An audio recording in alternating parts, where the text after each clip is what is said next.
Ankthi të bën më të fortë, me ankth nuk përfundon gjithçka, me ankth nuk vdes. Ankthi po të ngrit ke shumë më të fortë. Po sot kur e mendon veten në këtë pikë që je sot, që e bonon, kanë kalu disa vite, a mendon veten që një ndër arsyet kryesore pse sot e fortë është kjo periudha e errët që e ke përjetuar? Po, ankthi të bën më të fortë, me ankth nuk përfundon gjithçka, me ankth nuk vdes. Ankthi po të ngrit ke shumë më të fortë.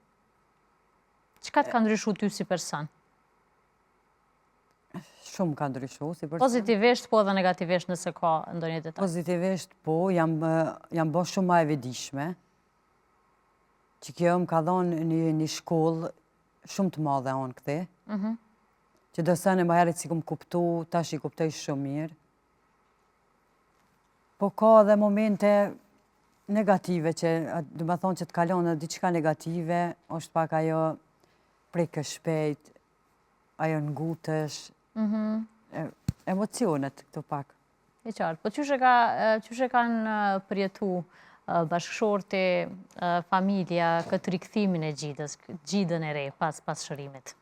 Shumë mirë, edhe shumë më thojnë, a jeti që ko më heret. Ose të ka qenë një periudhë shumë e gjatë. Ka një periudhë se ajo të marën shumë të plëgsht, të banë shumë dembele, e tash ma e fort, jo ma e fort, po shumë ma e fort, edhe një ndryshim total shumë i madhë.